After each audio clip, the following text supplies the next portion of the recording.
Antes de comenzar con la segunda parte, quería arrancar con unos fragmentos de José, que no sé si lo voy a poder reproducir, pero vamos a ver, porque no sé si el PDF lo deja hacerlo. Pero vamos a tratar de ver si esto se puede hacer. Negro se ve. Ok, ahí. Ahí sí. Bueno, me vas diciendo, Miguel, si incluso si suena el audio y todo, porque no lo puedo ver. Pero A digo, ver el audio. A la ver, idea era vamos. arrancar con esta frase de José, que, que nos permite pensar, digo, esta segunda parte del libro y pensando en los comentarios últimos de Viviana, eh, y un poco lo que nos convoca en la reflexión de la última parte, digo, podemos pensar esta frase que dice, es hora de aullar, porque si nos dejamos llevar por los poderes que nos gobiernan y no hacemos nada por contrarrestarlos, se puede decir que no merecemos lo que tenemos, que merecemos lo que tenemos, ¿no? Entonces, bueno, vamos a ver si...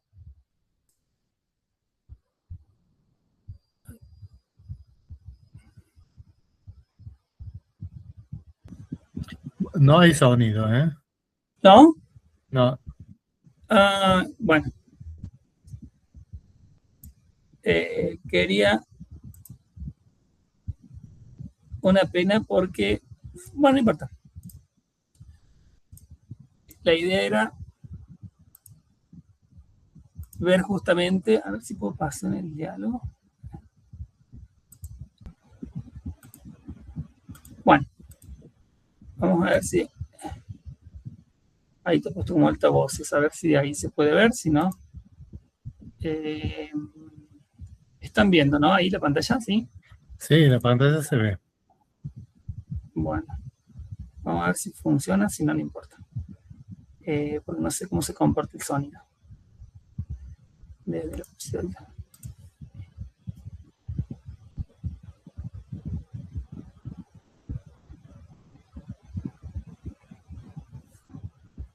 No, no hay sonido, ¿no? No, no importa, pues se puede leer, ¿no? Sí. Ok, entonces vamos a hacer eso.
Bien, fíjense que en el año 75, 76 dice que es el momento clave para pensar esto que estaba pasando, que es el momento de decisión, pero en el año 86 conoce a Pilar, y en esto que quisiera como enfatizar, porque pone como dos grandes acontecimientos en su vida que lo transforman a José.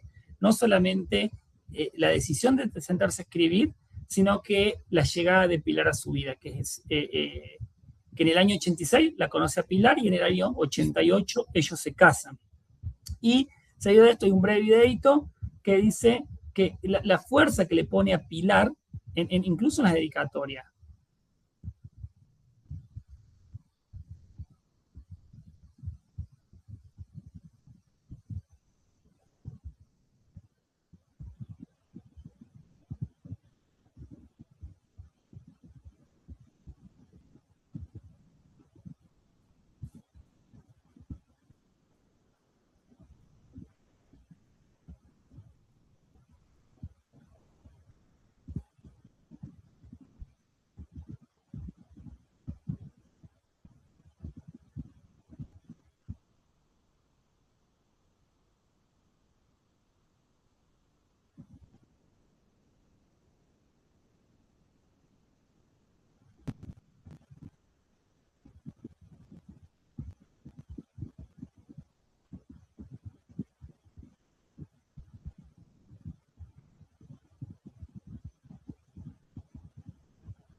Bien, ese y este último.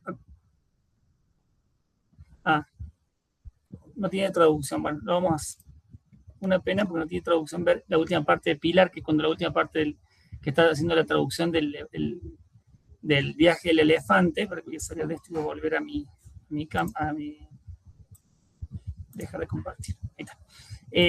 Me gustaba pensar estas tres ideas de pensar, por un lado, la cuestión el acontecimiento del año 75, por otro, me interesaba pensar a Pilar, el acontecimiento de la llegada de Pilar a su vida, y también estaba pensando en el documental a partir de la escritura y la traducción del viaje del elefante. Sobre todo porque en esta etapa, en este último parte del libro o del documental, se está narrando también un proceso de vida, digo, como relato, como esa autoconfiguración de la vida del propio José frente a la muerte también. Y sobre todo en esa dedicatoria que José dice a Pilar, que no dejó que yo muriera, ¿no? Porque digo, fue claramente el gran acontecimiento que marcó, sobre todo porque también eso construye al ciudadano. Y en ese sentido, estaba pensando que lo que primero salió, lo que primero se llevó a la producción fue el documental. Digo, el documental en el año 2010, digo, lo hizo Miguel González Méndez, que nació en el 78, que estudió artes y cine, pero que en el 2010 dirige la película José y Pilar, un retrato de José Saramago y Pilar del Río.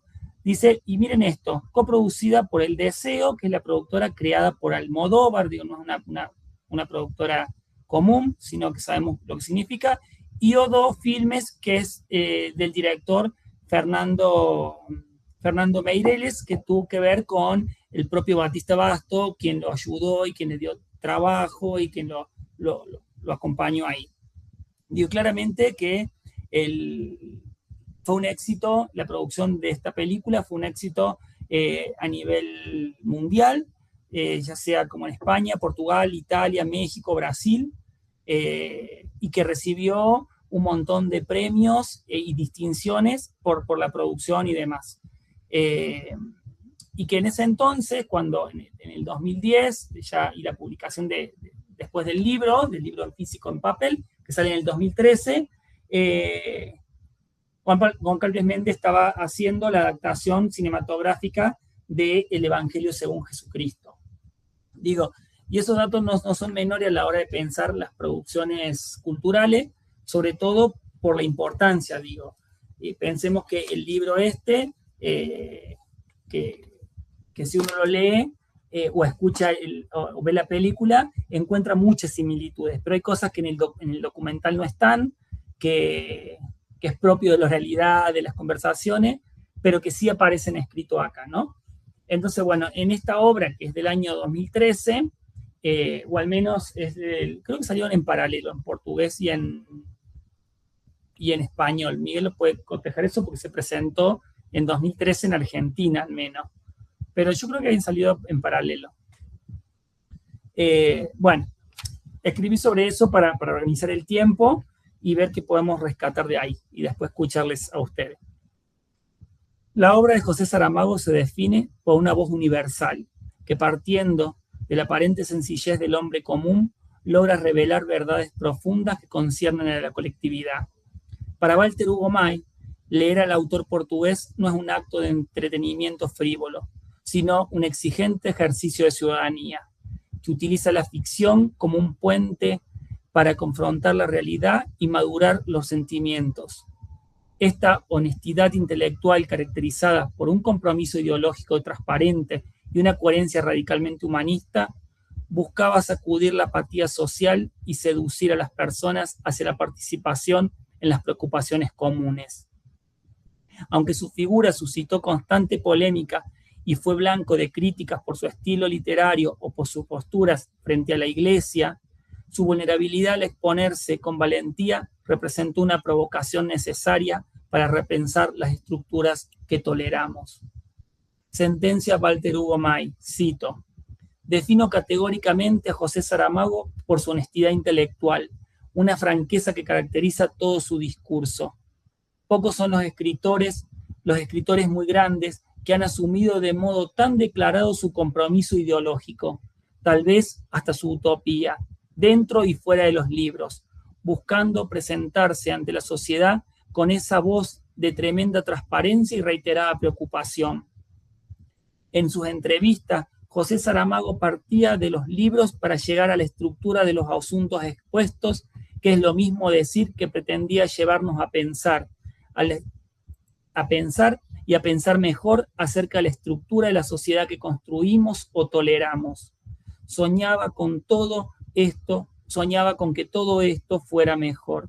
Soñaba, cosa que la apatía va matando cada vez más entre nosotros. Las entrevistas que quedan son prueba de la postura de asumir y apelar, llena de sencillez y deshabitación para la universalidad que tan raramente se descubre en alguien.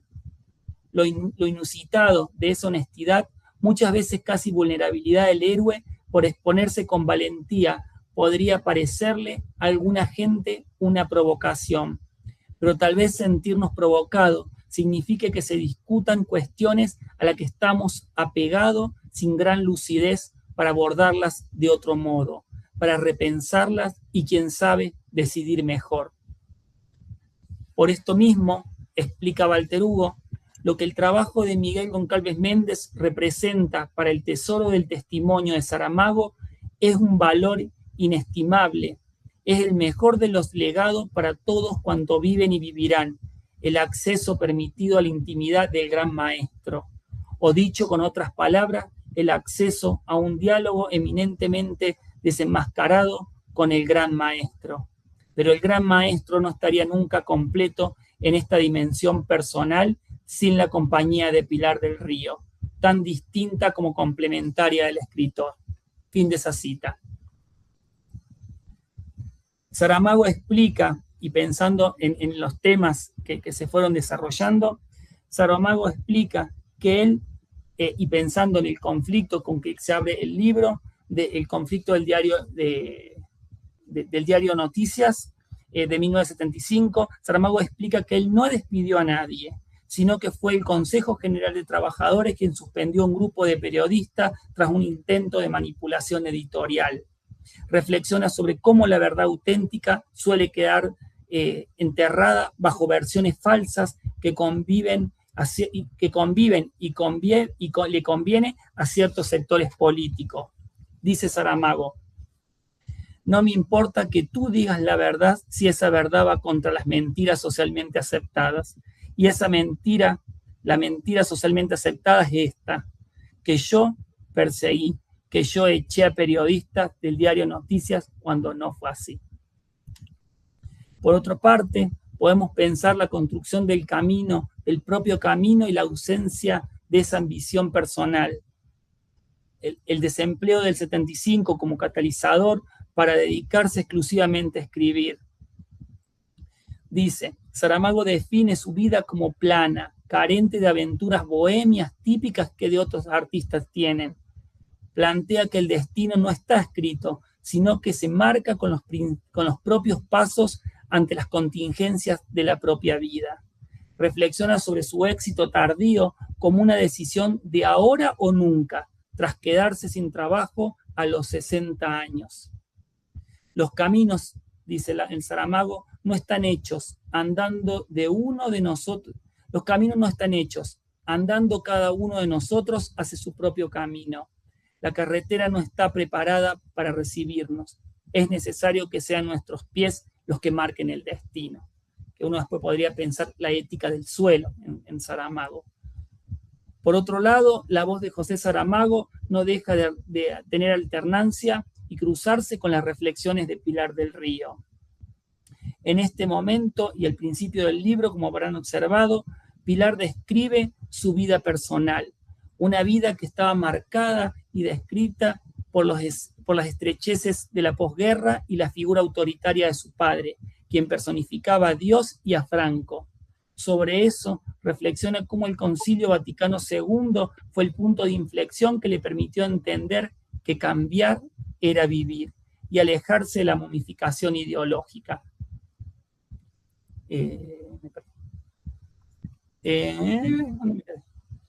Bien, acá está.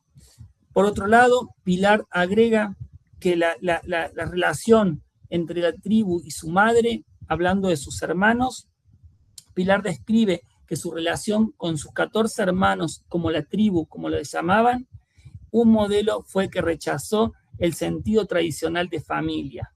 Ella reflexiona que aunque habla con su madre todos los días y daría la vida por ella, no la considera su amiga, porque los padres ocupan un lugar de autoridad y a veces de pesadez necesaria en la vida de un hijo.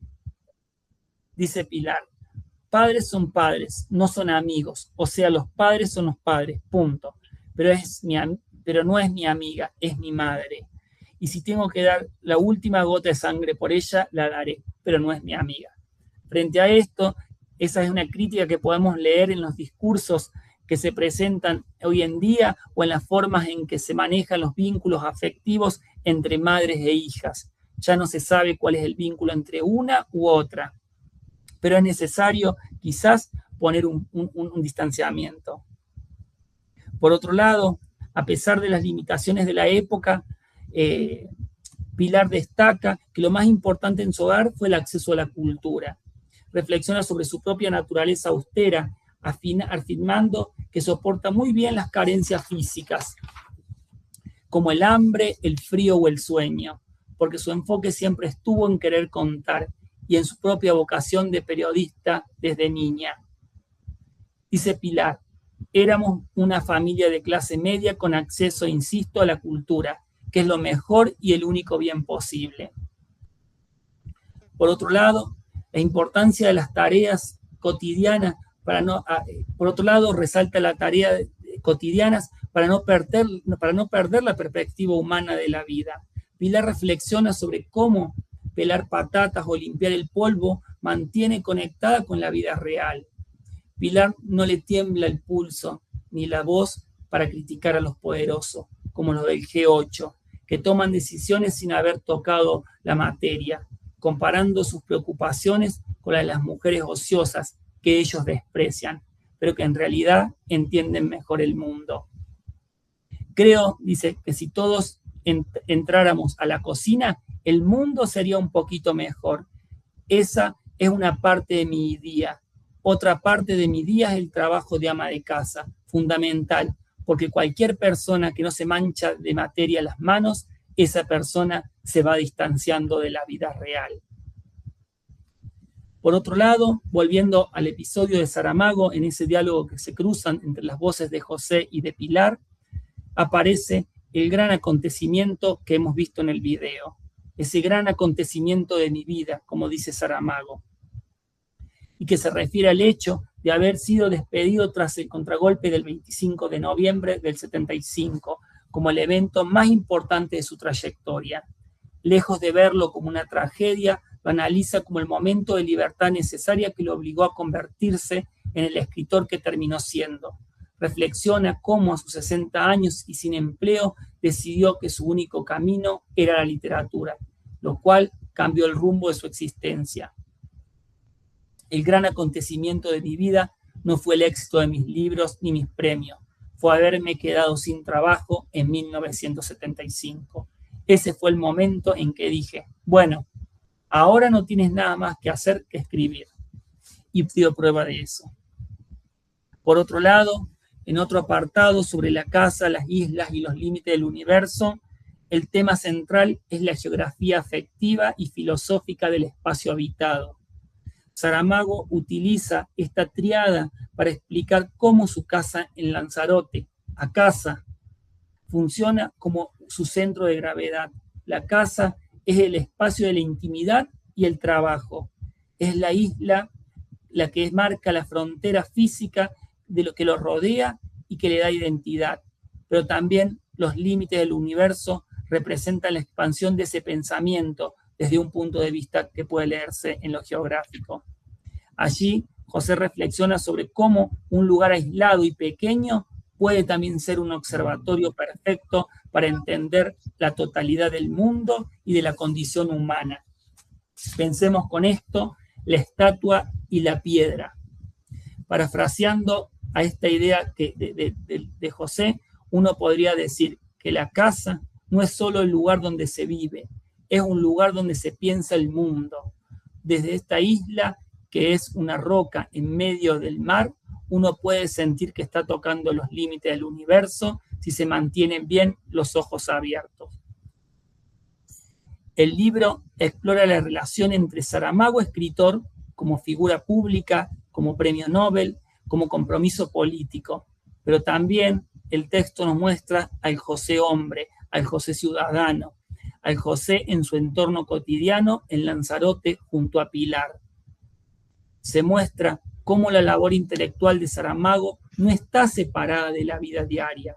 La relación con Pilar no es solo afectiva, sino también es intelectual y de gestión. Ella como traductora, pero también como gestora de su obra, de sus papeles, de su agenda política.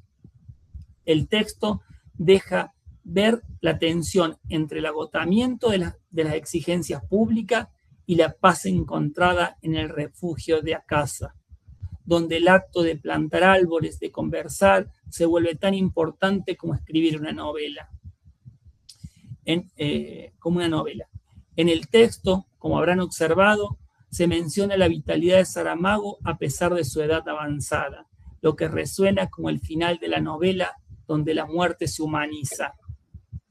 En relación con la incertidumbre que también explora en sus libros, Saramago afirma: pero lo que es cierto es que estamos entrando en un tiempo para el cual no tenemos instrumentos, no sabemos qué va a pasar con el ser humano. Fin de la cita. Esta cita refleja la base de su narrativa. Colocar, creo, al ser humano en situaciones límites, como que nadie muera en su libro, para demostrar que no estamos preparados para los cambios que nosotros mismos provocamos. Y esto me lleva a pensar y a reflexionar en la pandemia del 2020. Yo creo que la reflexión más vil del ser humano, las miserias más humanas, se vieron claramente en la pandemia, frente al egoísmo, frente a la avaricia, frente a un montón de situaciones que quedaron claras demostradas.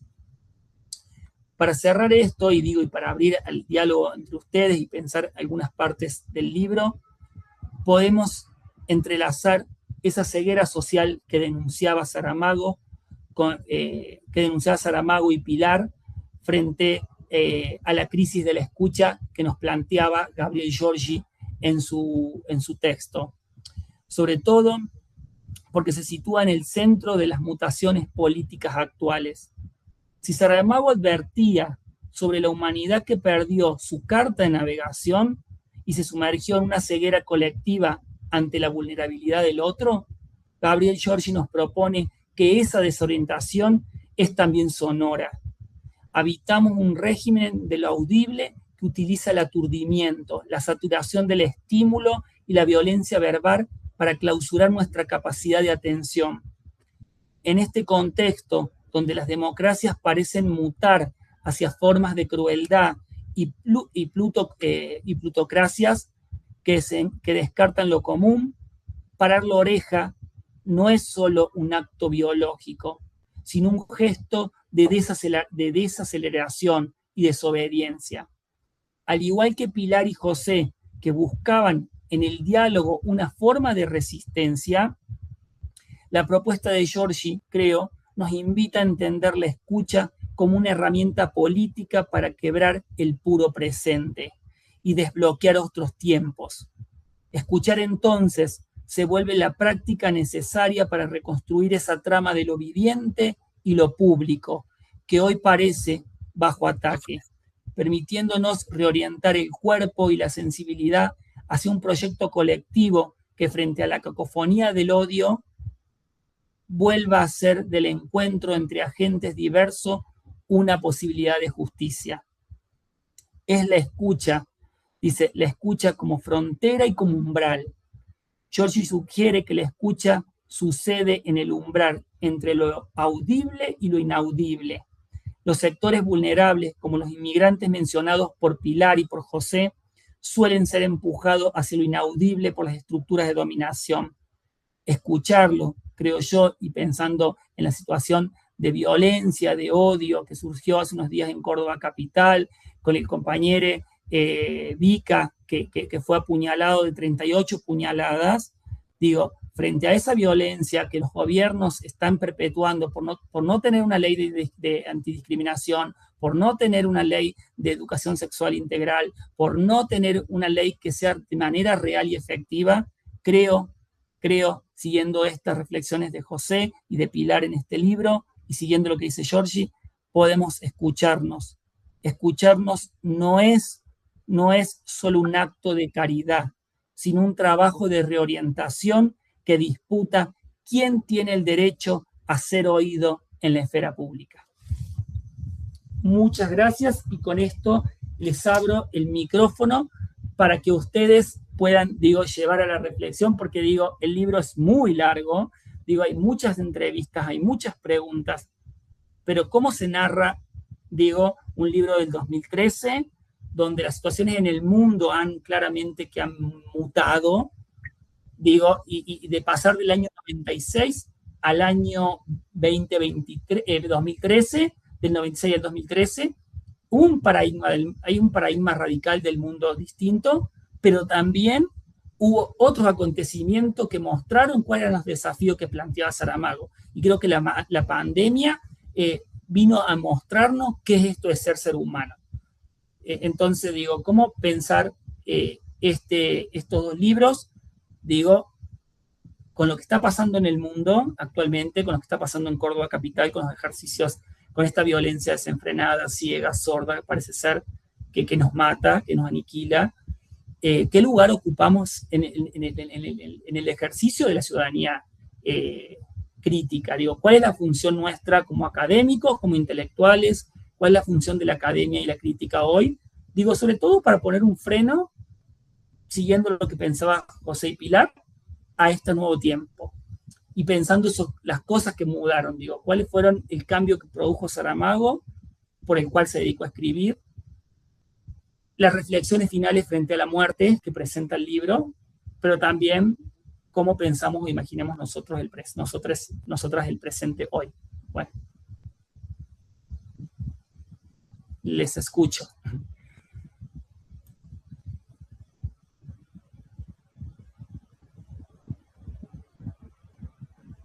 Alguien que se anime, que quiera tomar la palabra. Isabela.